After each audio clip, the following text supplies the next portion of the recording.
नमस्कार, करियर मंत्रा में आपका स्वागत है। मैं हूं आपके साथ सुनीता राय।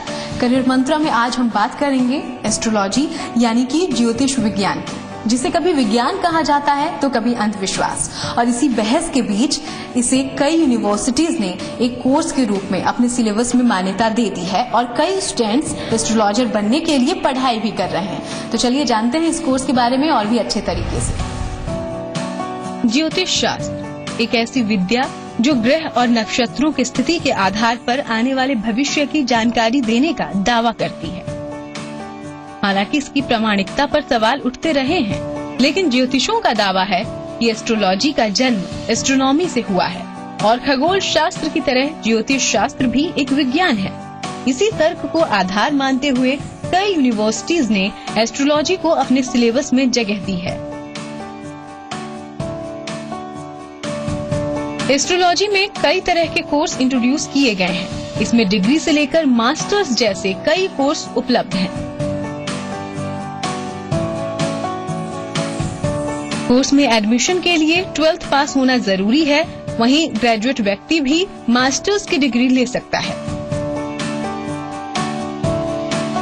एक ज्योतिष के तौर पर आप काम कर सकते हैं या फिर किसी यूनिवर्सिटी या संस्थान में बतौर फैकल्टी भी काम कर सकते हैं। करियर मंत्रा में आज हम बात कर रहे हैं एस्ट्रोलॉजी यानी कि ज्योतिष विद्या की, और इस सब्जेक्ट को और भी अच्छे तरीके से जानने के लिए हम बात करेंगे Indian council of astrological sciences के राष्ट्रीय उपाध्यक्ष पंडित सतीश शर्मा से। पंडित जी, स्वागत है आपका। नमस्कार। सबसे पहला सवाल, एस्ट्रोलॉजी या ज्योतिष विद्या आखिर है क्या? ज्योतिष विद्या जब से वेद और वेदांग हैं तब से इसका अस्तित्व आया है। आमतौर से ये कहा जाता है कि अथर्ववेद से निकलकर और इसको एक वेदांग के रूप में 6 वेदांग है, 4 वेद हैं, 6 वेदांग है, उनमें से सबसे प्रमुख जो वेदांग है वो ज्योतिष है। इसका आधार खगोल शास्त्र है, एस्ट्रोनॉमी, और उसके आधार पर खगोलीय गणनाओं के आधार पर जो भविष्यवाणियां की जाती हैं वह ज्योतिष है। लेकिन इसके वैज्ञानिक आधार पर चर्चा होती रही है। क्या ये पूरी तरह से वैज्ञानिक सिद्धांतों पर आधारित है? देखिए, केवल कपोल कल्पना नहीं है। किसी भी चीज को विज्ञान सिद्ध करने के लिए जो आवश्यक चीज है कि पहले तो एक परिकल्पना हो, उस परिकल्पना पर फिर कुछ परीक्षण हो, उस परीक्षण को बाद में स्टेटिस्टिकल ऑब्जर्वेशंस के रूप में बदल दिया जाए, और उसके बाद अगर 100 में से 60 कोई बात सही जाती है तो उसको नियम का रूप दे दिया जाए। इन सब पैमानों से गुजर के और ज्योतिष में नियम बनाए गए और उन नियमों को संकलित करके शास्त्र का रूप दे दिया गया। इसलिए ये किसी भी विज्ञान की प्रामाणिक कसौटियों पर कसा जा सकता है, और यह भारत का श्रेष्ठ विज्ञान है। इसमें सत्य का अंश है, इसलिए इसको वेदों में शामिल किया गया। एस्ट्रोलॉजी को लेकर कई तरीके की बहस भी रही है।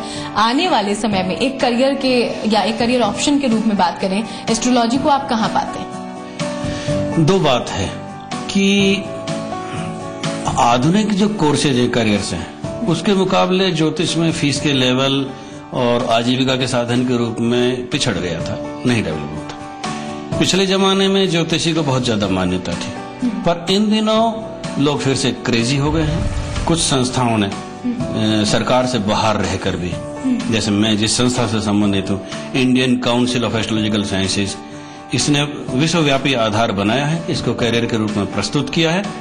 उसके बाद जो पढ़े लिखे क्वालिफाइड जो ज्योतिषियां हैं, जो अंधविश्वास का खंडन करते हैं और वैज्ञानिक आधारों पर भविष्यवाणियां करते हैं, उनके लिए अच्छा करियर ऑप्शन हो गया है। कि मीडिया में जब से ये लोग आने लगे, ये वर्ग जो आने लगा, उनका आय का स्तर बढ़ा है, तो लोग खुलकर आने लगे और उसका एक विश्वास जन्म लेने लगा है कि इसका भविष्य भारत में बहुत ज्यादा उज्जवल है। जैसे कि आपने अंधविश्वास का जिक्र किया, कई बार ऐसी बहस भी होती रही है, खासतौर पर भारत में। तो आने वाले समय में कैसे बदलाव आप इस क्षेत्र में पाते हैं या होने चाहिए? ज्योतिष में जो खंडन मंडन है, जो निरुक्त है, जो तर्क शास्त्र है, जिसमें पूरा कोर्स करने के बाद जो ट्रेनिंग होती थी गुरुकुल में रहने की, वो पद्धति अब समाप्त हो चली है, जिसकी वजह से 4 पासबुक पढ़ के और लोग ज्योतिष करने लग गए। लोग उनसे उनका बैकग्राउंड नहीं पूछते, उनके गुरु कौन है, उनकी संस्था कौन है, ये नहीं पूछते। तो समाज में एक ऐसा बहुत बड़ा वर्ग उभर कर सामने आ गया।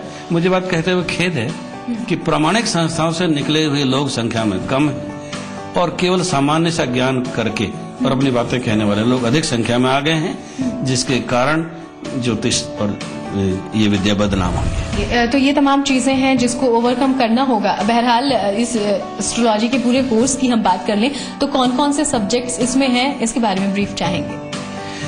ज्योतिष मुख्यतः जिन 5 स्कंदों को लेकर बना है, जिसमें ज्योतिष है, जिसमें होरा है, गणित है, होरा का मतलब प्रेडिक्टिव पार्ट जो है, गणित है, सिद्धांत है, प्रश्न है, शकुन है, तो ये 5 सिद्धांत मुख्यतः हैं जिन पर पूरा कोर्स डिवाइड किया जाता है। और एक एक विषय के भी 5-5, 7-7 सब टॉपिक्स हैं। और इनमें कुछ अति महत्व के सब्जेक्ट्स हो गए जिनको वराहमिहिर जैसे गणितज्ञ ने अपनाया था और जिस पर अपनी बात कही है। बृहद संहिता में जिन विषयों का हवेला है वो मेदिनी ज्योतिष के विषय हैं, जिससे राष्ट्र, संसार, मौसम, गर्मी, प्रोडक्शन जो है, फसल का उत्पादन है, फसल का अनुमान है, वो सब है। ये वैदिक विद्याओं का श्रेष्ठ विज्ञान है, जिस पर की गई भविष्यवाणियां आज भी सरकारी संस्थानों के मुकाबले ज्यादा खरी उतर रही है। ज्योतिष अगर कोई पढ़ना चाहता है, एस्ट्रोलॉजी कोई पढ़ना चाहता है, तो उसके लिए, उसके एडमिशन के लिए क्या कैपेबिलिटीज होनी चाहिए? देखिए, 2 बात है। प्राचीन गुरु लोग तो उसकी पात्रता देखते थे, उसकी जन्म पत्रिका देखते थे। वो ज्योतिष का दुरुपयोग तो नहीं करता था, उसकी ज्योतिष करेगा ज्योतिष के गणना के आधार पर तय करते थे।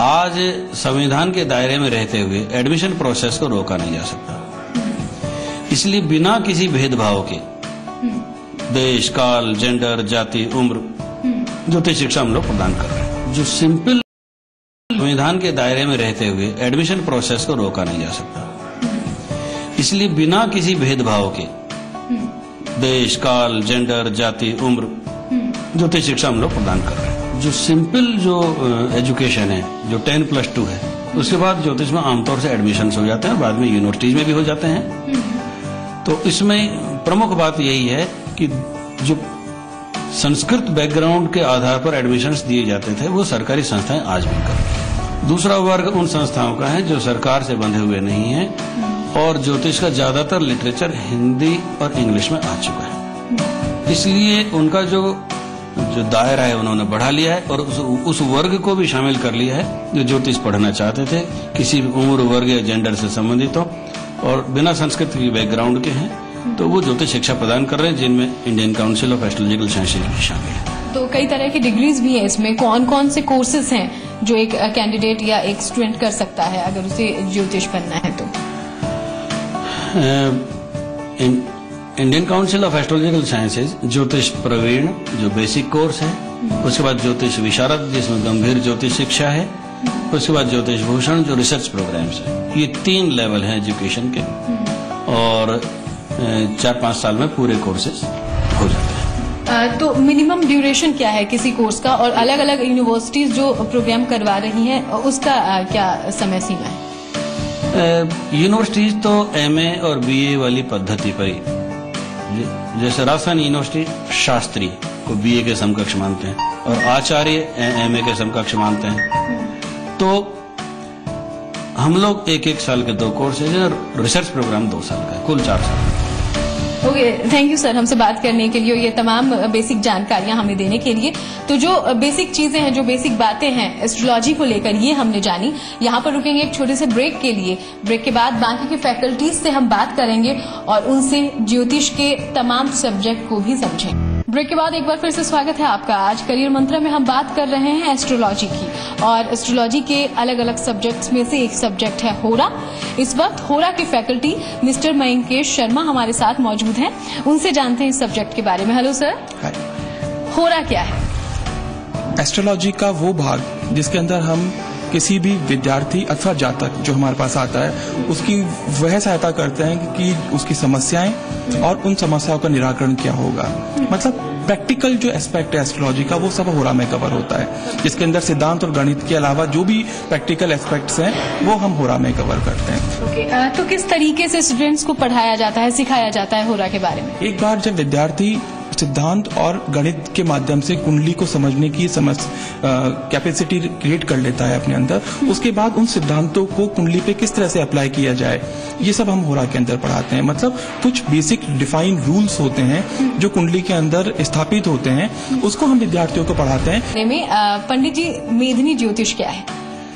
मेदिनी ज्योतिष को आप यूं मान लीजिए कि ग्रह, नक्षत्र, एस्ट्रोनॉमी, स्पेस, ग्रहों के आपस में ग्रेविटेशनल पुल, उनके ऑसिलेशन, उनकी जो गति के जितने भी पैटर्न हैं, उन सबको कैलकुलेशन में लेकर जो भविष्यवाणियां की जाती हैं, राष्ट्र के बारे में, संसार के बारे में, मौसम के बारे में, भूकंप के बारे में, बड़ी बड़ी घटनाओं के बारे में, प्राकृतिक उत्पात के रूप में उल्काओं के टूटने और गिरने से संबंधित जो जानकारी है, वो सब मेदिनी ज्योतिष का विषय है। ग्रहों की जो आपसी गति है उसमें जब जब भी परिवर्तन आते हैं, कभी ग्रह धीरे हो जाता है, कभी तेज हो जाता है, कभी वो अपने कक्षापथ से विचलन हो जाता है।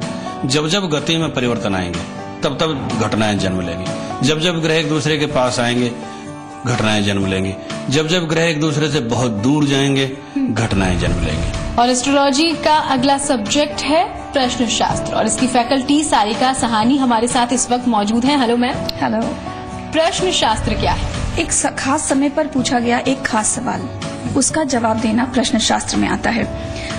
कोई स्पेसिफिक क्वेश्चन जो आप पूछते हैं जब हमसे, तब हम उस वक्त की कुंडली बनाते हैं और उस कुंडली के आधार पर हम बताते हैं कि ये काम होगा या नहीं होगा, या जो भी आपने पूछा है उसका जवाब। तो किस तरीके से स्टूडेंट्स को आप पढ़ाती हैं या प्रश्न शास्त्र के बारे में सिखाती हैं? देखिए, प्रश्न शास्त्र पढ़ाने के लिए या किसी भी सब्जेक्ट को पढ़ाने के लिए हमारा मेजरली 2 टॉपिक्स रहते हैं। एक रहता है हमारा थ्योरी और दूसरा रहता है प्रैक्टिकल।